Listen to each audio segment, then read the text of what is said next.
মেসির কাজটাই করে দেখালেন আর্জেন্টিনার ইয়াং স্টার থিয়াগো আলমাদা। থিয়াগো আলমাদার চোখ ধাঁধানো গোলে শক্তিশালী উরুগুয়েকে হারিয়েছে আর্জেন্টিনা। মেসির রিপ্লেসমেন্ট হিসেবে খেলতে নেমেই বাজিমাত করলেন থিয়াগো আলমাদা। সেই সাথে উরুগুয়ের ঘরের মাঠ থেকে পূর্ণ 3 পয়েন্ট নিয়ে মাঠ ছাড়ল লিওনেল স্কলোনির ছেলেরা।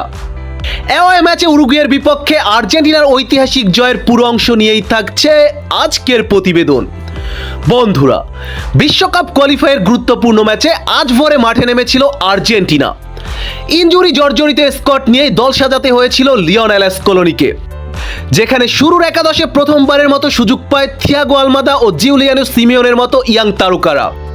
অনেকেই ভেবেছিল এই ম্যাচে মেসি লাউতারো মার্টিনেজকে ছাড়া ফল ডাউন করতে পারে আর্জেন্টিনা, তবে মাঠের খেলায় সেই সংখ্যা উড়িয়ে দিয়েছে আর্জেন্টাইন ফুটবলাররা। অ্যাওয়ে ম্যাচে উরুগুয়ের বিপক্ষে দুর্দান্ত খেলেই ম্যাচে জয় পেয়েছে আর্জেন্টিনা, যেখানে আর্জেন্টিনার জয়ের নায়ক ছোট্ট গড়নের থিয়াগো আলমাদা। ম্যাচের 68তম মিনিটে বক্সের বাইরে থেকে চোখ ধাঁধানো একটি গোল করেন আলমাদা। আলমাদার এই গোলটা এতটাই সুন্দর ছিল যে কমেন্ট্রি বক্স থেকে বারবার বলতেছিল মেসির রিপ্লেসমেন্ট হিসেবে তার মতোই নিখুঁত গোল করলো আলমাদা। এছাড়া আলমাদার গোলের পর এমিলিয়ানো মার্টিনেজের রিয়াকশন ছিল চোখে পড়ার মতো। মার্টিনেজ কোনোভাবেই বিশ্বাস করতে পারছিল না এটা গোল ছিল।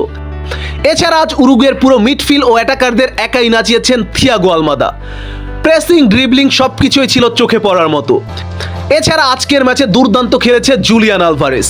আলমাদার গোলের অ্যাসিস্ট দাতাও ছিল আলভারেস। আলমাদা যে স্কলোনির আগামী দিনের বাজির ঘোড়া, আজকের ম্যাচে সেটা প্রমাণ হলো।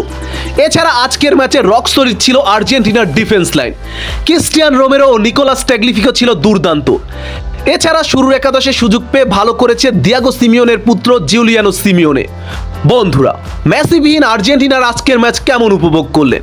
কমেন্ট বক্সে আপনাদের মতামত লিখে প্রকাশ করুন। আর হ্যাঁ, আর্জেন্টিনা ফুটবল রিলেটেড নিত্য নতুন সকল আপডেট পেতে আমার চ্যানেলটি সাবস্ক্রাইব করে পাশে থাকুন। ধন্যবাদ।